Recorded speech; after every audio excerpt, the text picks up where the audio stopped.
There is a moment that comes for every narcissist, though they will spend their entire lives trying to deny it, outrun it, and bury it beneath layers of new supply, new performances, and new lies. It does not come when you expect it. It does not arrive in the immediate aftermath of your departure, when their rage is still hot and their manipulation machines are still running at full capacity, when they are busy telling anyone who will, listen, what a terrible person you are, how you wronged them, how you abandoned them when they needed you most. In those early days and weeks, they are sustained by the performance of victimhood, by the drama of the breakup, by the adrenaline of crisis. They are not yet feeling the loss. They are too busy managing the narrative, too busy controlling how the story will be told, too busy ensuring that anyone who might ask questions hears their version first. It comes later, much later, when the dust has settled and the silence has grown too loud to ignore. It comes in the small hours of the morning, when they are alone, truly alone, with no audience to perform for and no mirror to reflect back the image of themselves as victorious and untouchable. It comes in the space between sleeping and waking, when the defenses are down and the truth can slip through the cracks. It comes as a whisper at first, then as a voice, then as a scream they cannot silence. And what it says is this: you are gone. Not just physically absent from their daily life, but gone from their inner world in a way no one has ever been gone before. And with that absence, something has been taken from them that they will never, for as long as they live, be able to replace. Something essential, something irreplaceable, something that no amount of new supply, no number of new relationships, no achievement or acquisition or victory will ever restore. To understand what the narcissist loses when they lose a true empath, you must first understand something that almost no one talks about, something that cuts to the very heart of the narcissistic condition. The narcissist does not simply use people. That is too simplistic, too one-dimensional, too easy to dismiss as mere selfishness or cruelty. The narcissist ingests people. They consume the emotional energy, the light, the life force of those who get close to them, the way a fire consumes oxygen. Without a steady supply of this fuel, they do not simply feel lonely or sad or even depressed. Those are feelings that belong to people who have a self to feel them. What the narcissist feels is far more terrifying. They begin to suffocate, they begin to fragment, they begin to remember, against their will, against every defense mechanism they have spent a lifetime constructing, that there is nothing at the center of them, no core, no self, no quiet place where they can rest simply in the knowledge of their own existence. That is only the performance and the desperate, unending need for someone to believe it. You, as a true empath, were not just another source of supply to them. This is perhaps the most important distinction you will ever understand about your relationship with them. You were not one of many. You were the primary source. You were the sun in their solar system, the gravity that kept their scattered pieces from floating off into the void. You provided something that no one else in their life could provide, something that no one else in their life had the capacity to provide. He provided genuine, unconditional, soul-deep recognition. When they looked into your eyes, they did not see admiration, though admiration was certainly there, glowing warm and steady. They did not see devotion, though devotion was there, steadfast and unwavering.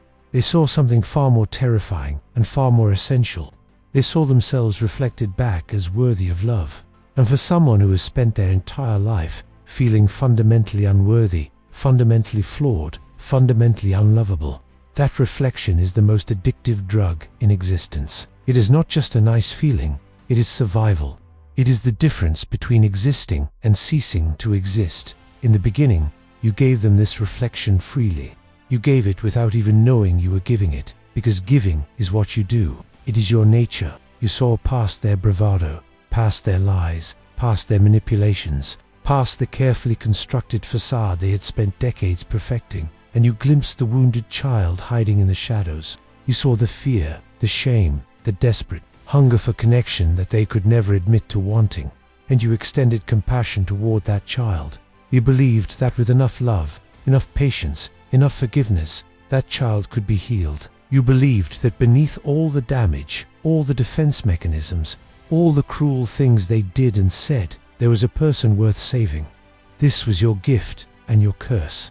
This was your greatest strength and your greatest vulnerability. Your empathy, the very thing that makes you capable of such profound connection, such deep understanding, such transformative love, is also the thing that makes you vulnerable to those who will exploit it without hesitation, without remorse, without even fully understanding what they are doing. You did not know, could not know, that the wounded child you saw was not waiting to be healed. It was waiting to be fed, and it would never, ever be full. The narcissist, in their relationship with you, experienced something they had never experienced before in their entire lives. They experienced a kind of safety, not the safety of being truly seen and truly accepted, because they cannot tolerate that. True acceptance requires vulnerability, and vulnerability feels like death to them. It feels like being seen without the mask, and being seen without the mask is the one thing they have organized their entire existence around preventing. But they experienced something else, something that felt like safety, even though it was its opposite. They experienced the safety of knowing that no matter how badly they behaved, no matter how much they took, no matter how many times they pushed you away, devalued you, betrayed you, you would still be there. You would still hold the mirror. You would still reflect back the image of them as whole, as worthy, as lovable. This safety, this certainty, this guarantee of unconditional positive regard allowed them to take risks they would never normally take. It allowed them to devalue you in ways they would never dare devalue anyone else, because anyone else would leave. Anyone else would see the truth and walk away, but you stayed. You always stayed. It allowed them to discard you, to treat you in ways that should have been unforgivable, all while knowing, on some level, that you would forgive, that you would stay, that you would continue to feed them, and you did. For so long, you did. For months, for years, for however long the relationship lasted. It gave and gave and gave, and you told yourself that your forgiveness was strength. You told yourself that your willingness to see the best in them was a sign of your deep capacity for love. You told yourself that your patience was virtue, that your endurance was proof of your commitment, that your refusal to give up on them was evidence of your loyalty. And in a way, you were right. Your forgiveness was strength. Your willingness to see the best was a sign of love. Your patience was virtue. Your endurance was commitment. But strength and love and virtue and commitment, when offered to someone who cannot receive them, become something else entirely. They become chains. They become the very thing that keeps you trapped in a dynamic that is slowly, methodically, inexorably destroying you. They become the bars of a prison you built yourself, brick by brick, with the best intentions in the world. When you finally walk away, when you finally reach that point where something inside you shifts and you can no longer stay, when the accumulation of betrayals finally outweighs the hope that things could change, you take something with you that the narcissists cannot recover. You take the only genuine reflection they have ever had. This is not hyperbole. This is not dramatic exaggeration. This is psychological truth. Everyone else in their life sees the performance. Their friends see the charming, successful, put-together persona. Their colleagues see the competent, confident, capable, professional. Their family sees the version of them that was shaped by childhood dynamics they will never fully escape. Their new sources of supply see the exciting, attentive, idealized lover who seems too good to be true. But you saw behind the mask. You saw the fear, the shame, the emptiness. You saw the child who was never loved enough, never seen enough, never valued enough. You saw the adult who built a fortress around that child and called it strength. And you loved them anyway. You loved the part of them they hate most. You loved the part of them they have spent their entire lives trying to hide. That is what they lose. That is what they will spend the rest of their lives searching for and never, ever find again. In the immediate aftermath of your departure, they will not feel this loss. They will not recognize it for what it is. They will be too busy managing the crisis, too busy performing their outrage or their heartbreak, too busy finding new people to fill the space you left. The Hoover maneuver will be deployed with all the precision of a military operation, with all the desperation of a drowning man grasping for air. They will try love bombing, reminding you of all the good times, all the moments that made you believe the love was real. They will try rage, attacking you, blaming you, making you the villain of a story you never wanted to be part of. They will try guilt, telling you that you are destroying them, that they cannot live without you, that you are abandoning them in their time of greatest need. They will try threats, warning you of what will happen if you leave, what they will do to themselves, what they will do to you, what they will do to the life you built together. They will try promises, swearing that they will change, that they will get help, that they will do anything, anything at all, if you will just come back.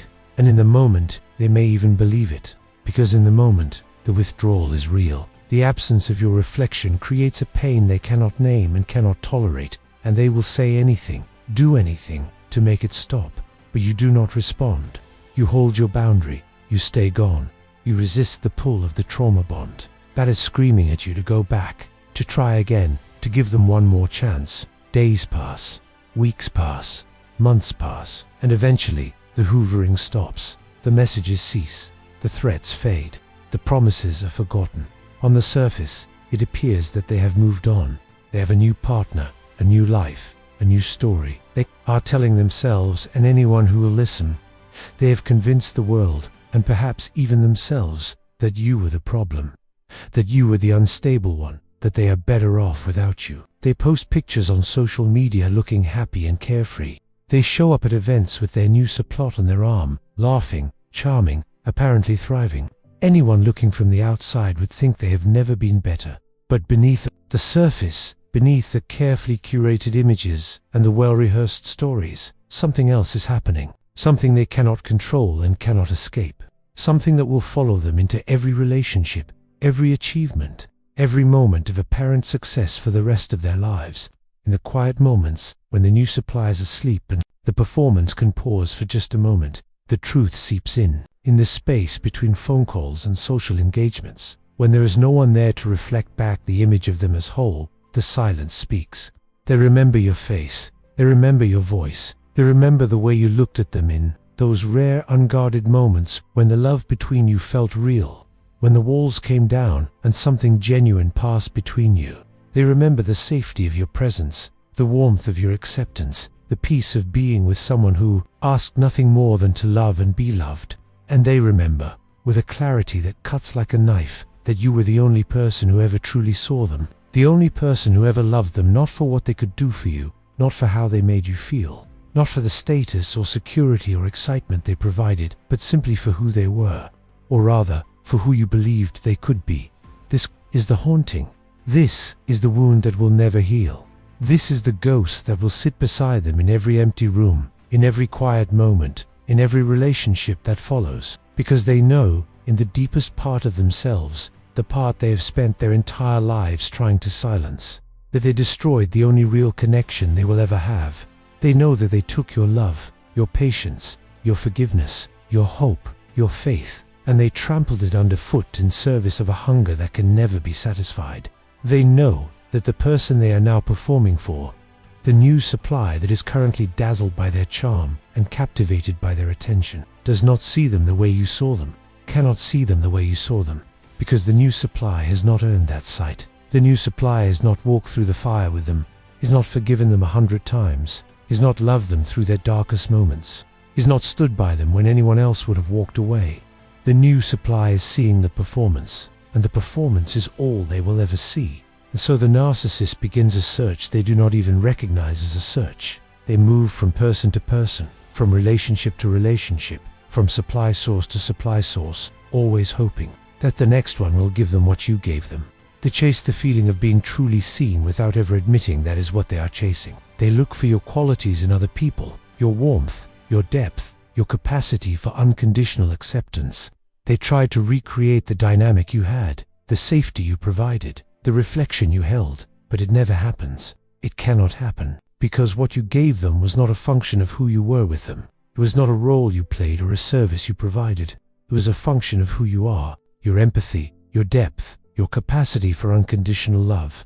These are not qualities that can be replicated by someone else. They are not techniques you used or strategies you employed. They are expressions of your essential nature, your fundamental way of being in the world. And that nature, that beautiful, wounded, generous nature, is gone from their life forever in their better moments. The moments they rarely allow themselves to have. The moments that slip through when the defenses are down and the truth can breathe. They will wonder what became of you. They will wonder if you are happy, if you have found someone who can receive the love they could not. They will wonder if you ever think of them, if you ever miss them, if you ever regret leaving. They will wonder if there is still a chance, still a way back, still a path to the connection they threw away. They will imagine scenarios in which you return, in which you forgive them one last time, in which you give them the one thing they know they do not deserve. And the answers to these questions, whatever they may be, will bring them no peace. Because even if you are happy, even if you have found someone else, even if you never think of them at all, even if you have moved so far beyond them that they are nothing but a distant memory, the fundamental truth remains: they had something precious, and they threw it away. They had a chance at something real, and they chose the illusion. They had you, and they chose themselves. And in choosing themselves, in choosing the performance over the truth, the mask over the face, the reflection over the reality, they lost the only person who ever truly saw them. But let us be clear about something. Let us be absolutely, unequivocally clear. This loss, this haunting, this wound that will never heal, is not your concern. It is not your responsibility. It is not your punishment to witness or your burden to carry. It is not a sign that you should have stayed, that you could have made it work, that there was something you left unfinished. The narcissist made their choices, thousands of them, every day of your relationship, and the consequences of those choices, the cumulative weight of all those moments when they chose manipulation over honesty, control over connection, self-protection over vulnerability, belong to them alone. You're not responsible for the pain they feel now. You're not responsible for the emptiness they cannot fill. You're not responsible for the ghost that haunts them. Your task, your only task, the sacred task that is yours and yours alone, is to tend to the life that is growing inside you in the space they once occupied. In the beginning, that space will feel strange. It will feel empty. It will feel like a wound that has not yet begun to heal. You will have become so accustomed to the chaos, the drama, the constant state of emergency, that peace will feel like a foreign country whose language you do not speak. You will find yourself waiting for the other shoe to drop, waiting for the crisis that does not come, waiting for the explosion that never happens. Your nervous system, which has been trained for years to expect danger, to scan for threats, to remain in a state of high alert, will not know how to rest. It will keep you awake at night, listening for footsteps that will never arrive. It will startle at sudden silences, mistaking peace for the calm before the storm. It will create its own drama, its own anxiety, its own emergencies, simply because it does not know any other way to be. This is the withdrawal. This is the trauma bond unwinding, and it is not a gentle process. It is not a peaceful journey of self-discovery. It is a battle. It is a war fought in the trenches of your own nervous system, between the part of you that knows you did the right thing and the part of you that is addicted to the cycle. It will test you in ways you have never been tested. It will make you question whether you did the right thing. It will fill your mind with memories of the good times, the times that kept you hooked, the times that made you believe the love was real. It will replay conversations, moments, gestures, words, and make you wonder if you imagined the bad times, if you exaggerated the pain, if you gave up too soon.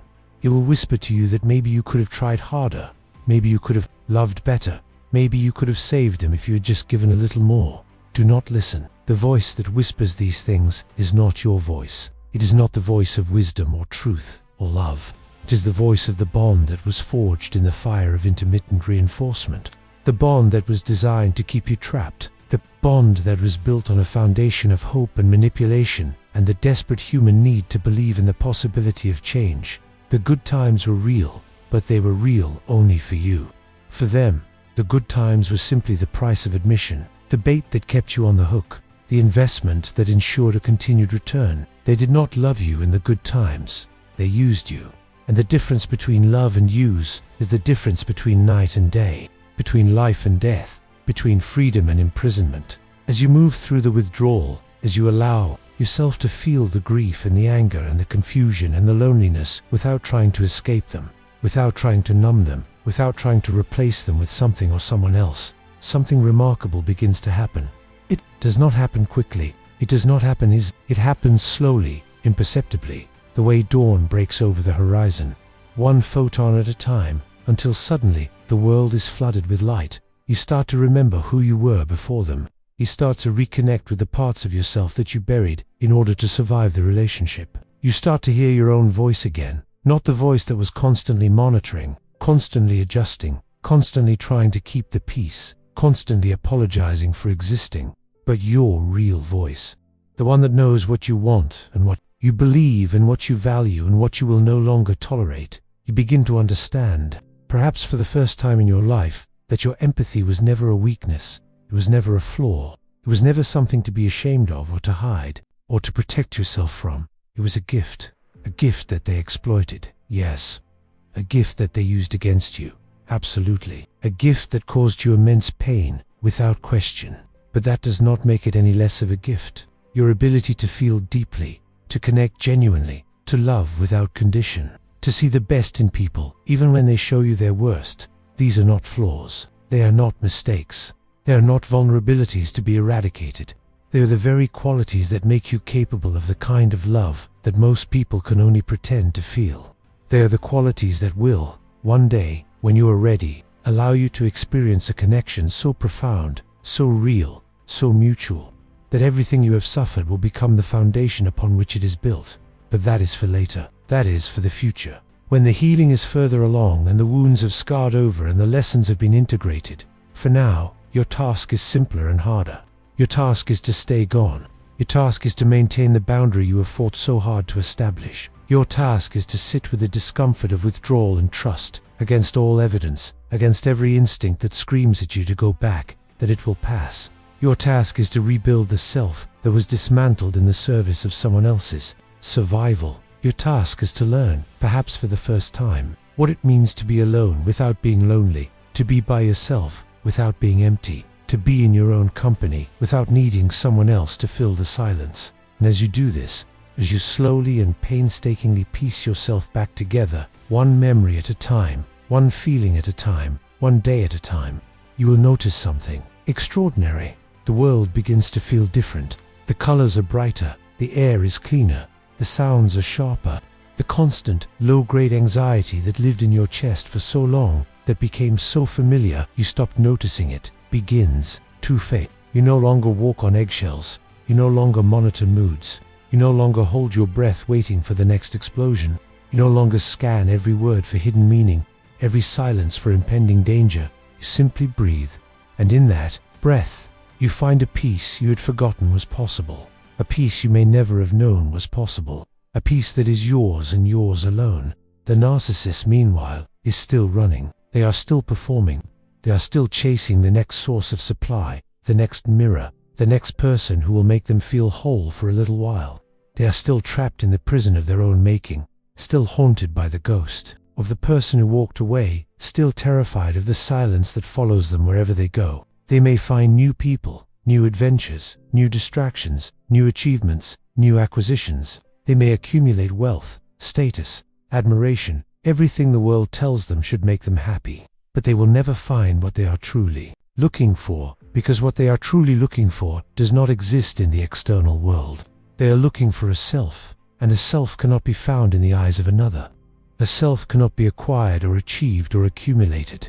A self cannot be built from the outside in. A self must be built from within, and they do not have the tools, the willingness, or even the recognition that such construction is possible.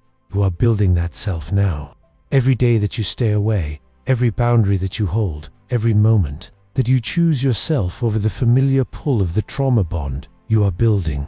You are laying foundations that cannot be shaken by someone else's mood, someone else's need, someone else's crises. You are constructing a sense of self that does not depend on anyone else's reflection, that does not require anyone else's validation, that does not crumble in the absence of someone else's attention.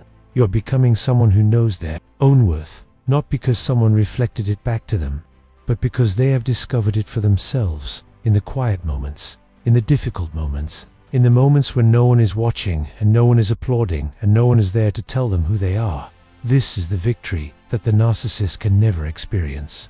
This is the freedom that comes from walking away and staying away. Is the life that begins when you finally stop being a reflection and become the source. This is the transformation that awaits on the other side of the pain, the other side of the grief, the other side of the withdrawal. This is the person you are becoming, day by day, choice by choice, breath by breath. So let them search, let them wander, let them lie awake in the dark, haunted by the memory of what they lost. Let them move from relationship to relationship, always disappointed, always hungry, always searching for something they cannot name. Let them achieve and acquire and accumulate, building monuments to an emptiness that cannot be filled. Let them tell themselves stories about how you were the problem, how they are better off, how they never really needed you anyway. Let them perform for audiences that will never truly know them, chase reflections that will never truly satisfy, run from a silence that will eventually catch them no matter how fast they go. That is no longer your concern. Your concern is the dawn that is breaking inside you, the light that is growing stronger with each passing day, the person you are becoming in the space they once occupied. You have walked through the fire and you have emerged, not unscathed, but unbreakable. You have learned the hardest lesson that love can teach, that sometimes the most loving thing you can do is to walk away. Not because you do not care, not because you are incapable of forgiveness, not because you are giving up, but because you care enough about yourself to finally stop sacrificing your soul on the altar of someone else's survival, because you understand, at last, that love cannot flourish where it is not received, that connection cannot grow where it is not mutual, that hope cannot survive where it is constantly disappointed. And in that walking away, in that terrible, beautiful, necessary act of self-preservation, you have done something that the narcissist will never understand. You have chosen reality over illusion. You have chosen truth over comfort. You have chosen yourself over the story they wrote for you. You have broken the spell, stepped out of the performance, and reclaimed your life. And in that choice, you have found something they will spend their entire lives searching for and never, ever find. The quiet, unshakable peace of a soul that is finally, completely, and irrevocably free. The narcissist lost you. That is true. That is real. That is a fact they will carry with them for the rest of their lives. But you did not lose them. You did not lose anything that was ever truly yours. You lost an illusion. You lost a weight you were never meant to carry.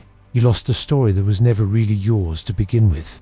You lost the hope that someone could love you the way you loved them, when that someone was incapable of loving anyone.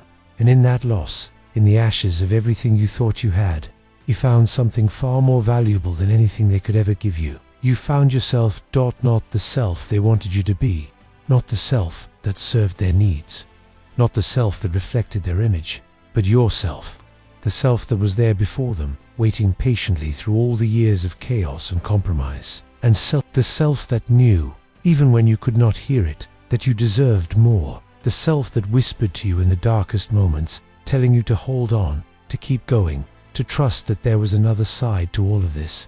The self that is now standing in the light, blinking, disoriented, but alive. More alive than you have been in years. More alive than you knew it was possible to be. That self is yours. It has always been yours. And now, finally, after everything, it is coming home. Welcome home.